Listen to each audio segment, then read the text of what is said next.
Now we will do question and answers. Rodney is going to wrap us up. So anybody in the audience like to ask a particular question?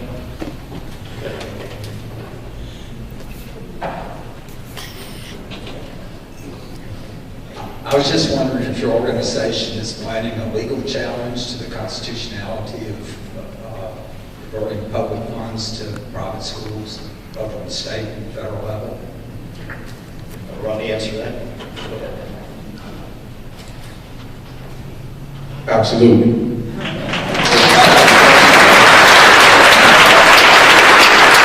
I will inform you that I was in Washington, D.C. meeting with the National Education Association General Counsel, and we had a very lengthy discussion about this very issue, and they intend at the national level to support us as much as they possibly can. But we are in the very early stages of filing a lawsuit against the state of North Carolina over the voucher issue, as well as career status or tenure, as it is more commonly referred to.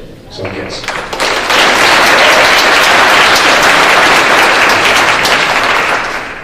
Is there another question?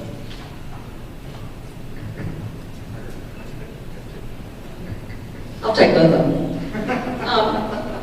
Representative Keever, or former representative? Former representative? You're a representative, right? All right. Yeah, that's right. I do remember that now.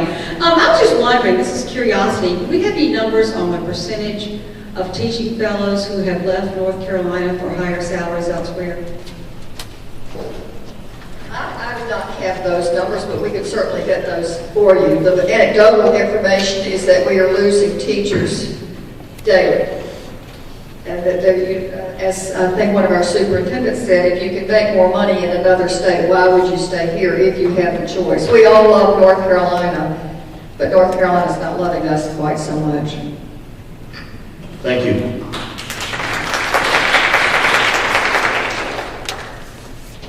Any more questions? Okay.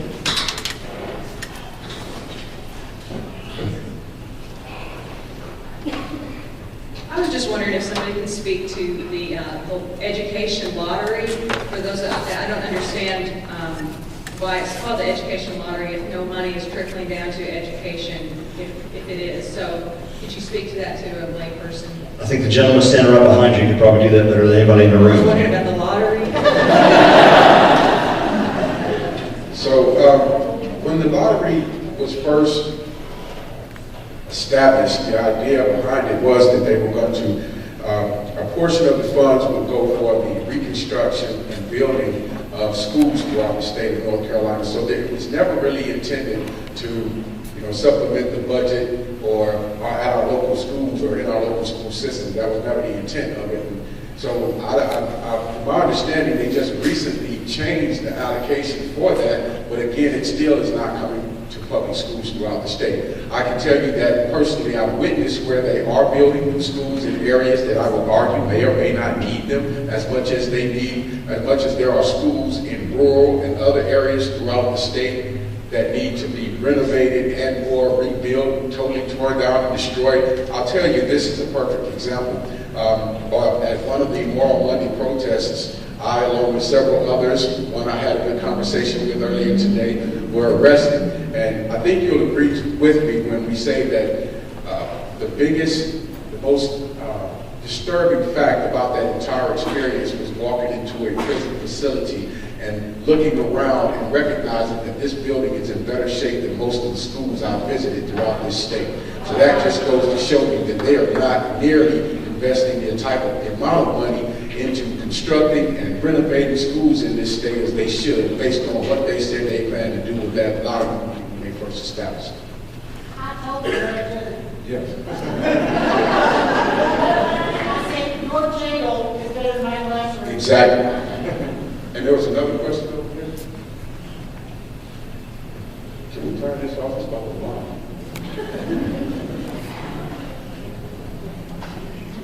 Well, I was wondering, would it be fair to characterize what the state legislature has done in overall cutting about $500 million in tax revenue over the next several years, while at the same time cutting about $500 million out of education over the next several years?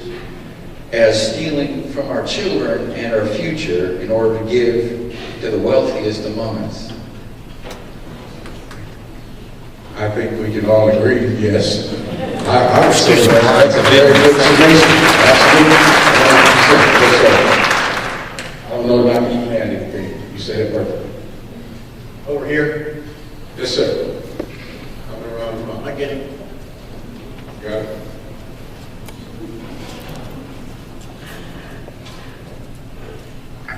John, I guess that since this is an informative meeting, I want somebody to explain to me in layman's terms how a charter school can be compared to public schools money-wise.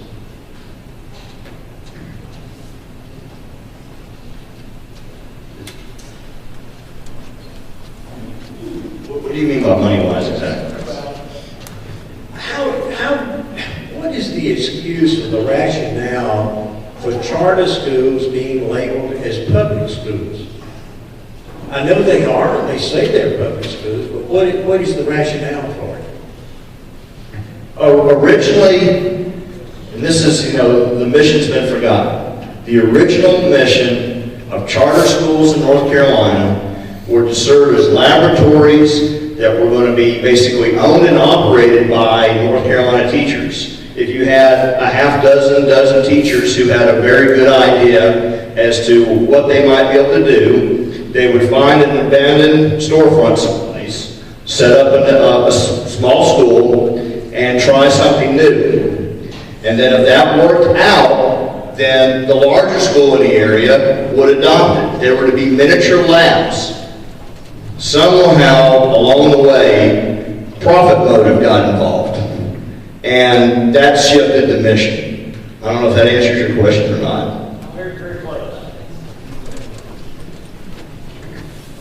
Just a couple points about charter schools and private school vouchers right now.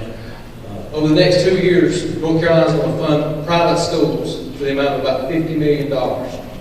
That $50 million broken down across the state to buy a lot of textbooks for our children here in Macon County and other counties across the state. But I'd also like to point out an example of a charter school called Kinston Charter. We have read about it in the news this past week. Somehow or another, they've lost $663,000. All of their children, all those children that were enrolled in Kinston Charter School, now have to go find other schools in the district around their public schools to serve those children. That $662,000 is gone. That money could have bought a lot of textbooks for Macon County as well.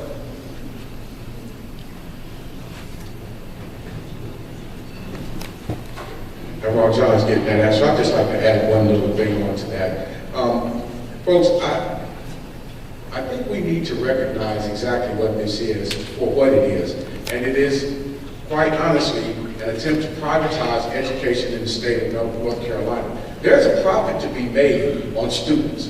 And there are people out there who will profit over those students before they prefer to educate them.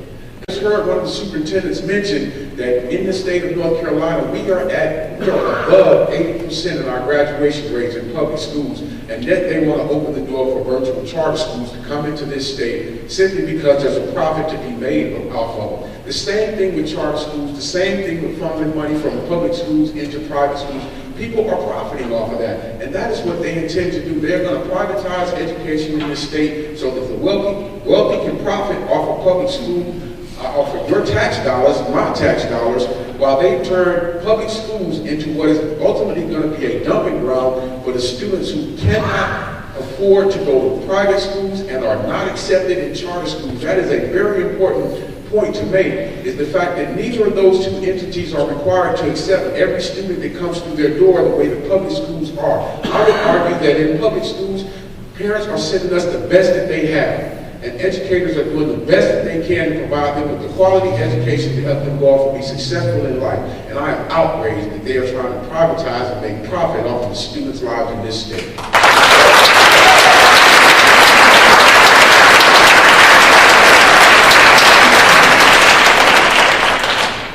I would just like to ask that the Macon County School Board, our administrators, Jackson County School Board, Jackson County administrators do exactly what the superintendent of Jackson County suggested and say, you know what, 100% of my teachers in Macon and Jackson County are the top, the cream of the crop. Take your money back to Raleigh. We're not interested in awarding 25% with no guidelines on how to pick that 25%. Zero guidelines on how to pick that 25%, and create division among the faculty. Just say no thank you and send it back. That's what I'm asking.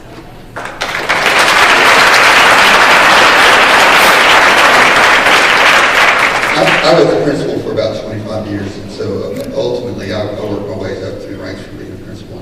And when they first came out with incentive pay, most of us got together. I was in a small rural school called Barnersville, and most of us got together and said, if you're going to offer a bonus, my little bus driver deserves that, my child insurance, we're all part of the team. We're all educational family members. Don't insult us by treating a teacher more special than anybody else. So NCAE, I've always been a teacher advocate, and I've always been an educator that loves kids. But ultimately, we're all one school family. That's why it's not fair for anyone to lose jobs or be treated differently, because we all have the same mission, and that's to educate children and love kids. And we will not let them be divisive against us, and it is a siege against public education, and we're falling into it when we allow them to let us play those games. Ultimately, we're going to win this thing, because guess what? We're doing what's right for children. Everybody. You're right, the common folks. My family were tobacco farmers. I didn't play golf to get where I was in life. We worked every day. My dad being a minister, we worked every day. And again, I have 7 children I'm raising right now, so I have to work hard every day. I had 5 in college. So I will tell you straight up, we didn't do a lot of golfing, a lot of country club stuff. We truly were working class people, and I was privileged to have an education, and I was blessed with that. And I want every child that comes into our school to feel like royalty. And it's impossible when you start treating people different because of a class system, or because they have money, or because they have political power. They truly are gifts, every one of them. And they can grow up to be anything in this world. You'll not find charter people feel that way. You'll find private education feel that way, because ultimately they are making money. We're in it because we love children. We all got in it for that reason. And I'm with you. I can't control what a board does. I can't control what folks do. I know a suggestion I can make as a superintendent, and that suggestion is let's pay attention to what the real motive here is. Do not let them divide and conquer our school families. That doesn't need to happen.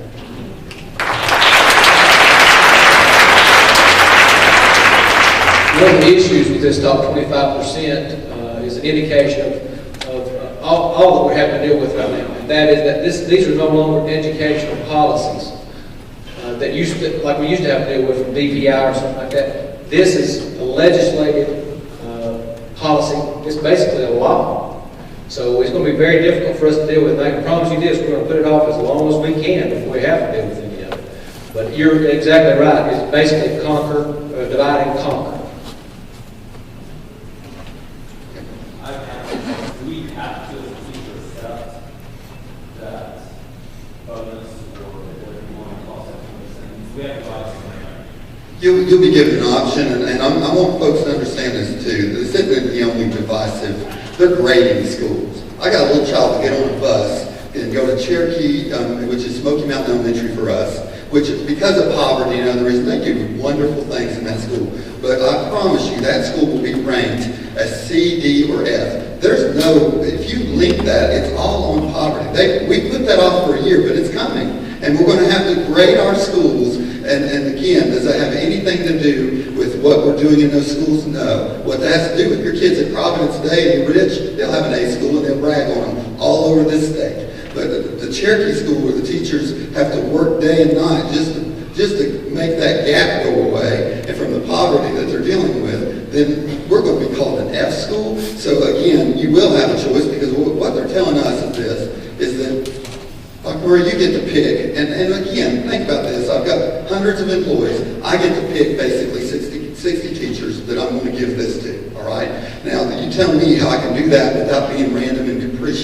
because that's what the lawsuit's going to say when they take me to jail, all right? So keep in mind that we can come up with all the criteria, and that's what they're having us do right now. We're sitting around coming up with criteria. And I sit there thinking, there's no criteria. If we did it all the exact same way, we're still all going to get sued, and we're still all going to lose because it's not right. But when it comes right down to it, yes, teachers will have a choice. If I'm a teacher and you're offering me, it's not 500, it'll be 5,000. Wouldn't have to talk till you got 5,000 in 4 years. So if I'm a teacher who's already in terrible shape out there, and you're offering me 5,000 over 4 years, period. All right, that if I'm close to retirement and my retirement is based on my last 3 to 4 high years, what would you want to do as a person if you had a choice? If I'm one of those folks who are several years away from retirement, I'd turn it down in a heartbeat because truthfully, I think if you took that money, if I offered you, or one of my lucky 60 in Jackson County, and I offered you that money and you took it, I think in 2018 when the first lawsuit comes about, that you've given up your tenure because you've taken the money. I would tell any of those folks, even if we did it, don't take that money because you're going to get your tenure back. You haven't lost that. You've temporarily lost it, but that was a property right. You'll get it back. But if you sign off that you want to be one of these 25 and you get your 4 years, was that worth the tenure that you've earned in a career? More or less, it's what the lady said earlier. Do we want to treat people like that? Would you want to live with that kind of when the people down the hall are working just as hard as you are, but by some reason, whatever it was, whatever that criteria was, you got selected. Now, you tell me, we're telling all our folks to share what's going on in their classroom, to work together. We've worked for years for this, so that everybody are doing innovative ideas, practices at work. We're all working together to raise each other up. You tell me how you can do that if somebody 2 doors down is going to get $5,000 more this year, and you think you're going to share your ideas with them? What a divisive, cruel, terrible thing to put in place. Don't stand for it. I mean, it's not right. That $5,000 over 4 years doesn't just end there either, though. In 2018, if you accept that, you'll receive $2,000 a year over the $2,000 raise of what you would be earning if you didn't choose that 25% for the rest of your career. Basically, that's what they're saying right now. I can tell you that one teacher told me the other day, though, the same thing happened in Florida, and they ran out of money after 1 year. It's discontinued after 1 year. So it's a quandary. But do you trust them? Career ladder, they froze you for 15 years. After they gave you that little token bonus, you were froze for years, and first-year teachers made more than you did, and you've been there 10 years because you took the money. So again, just realize this isn't pretty. I mean, overall, it's not something that we've seen it before with career ladder and other things. And really, just pay people what they're worth, especially if they have college degrees and they've earned it, and pay people that are dealing with children higher than you pay anybody else out there, and do the right thing for people. Don't bribe you with a carrot and stick, and that's what they're doing. And keep in mind, they still owe us ABC bonus money, so.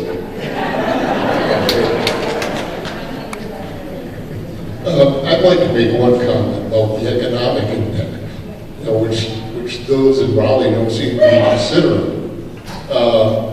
One of the first things that companies and individuals think about before they move a business is the school system. People will not, I'm trying to bring people in at the engineering level, the computer engineers. You can't get them to come to places where the education system is going to be bad. Their kids are going to be in that system. They will have nothing to do with it. Companies will not relocate here if that is what they are going to be moving into. So if they think that this is some kind of long-term solution, this is going to bankrupt the state.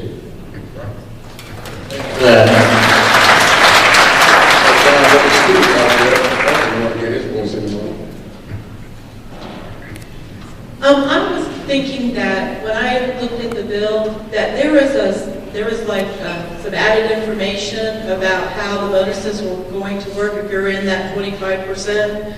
It was my understanding that if you were one of the 25% of the teachers, that you had to teach those third graders that did not pass those end of grade tests for that year and had to be put in that special fourth grade classroom. And if you refused to take on that class, then they were not going to award you that 4-year contract. Did I misunderstand that? My understanding of that's basically the read to achieve law, and if a third grader does not pass the third grade end of grade test in reading, they have to go to summer school. That summer school class must be taught by one of your top 25% career teachers.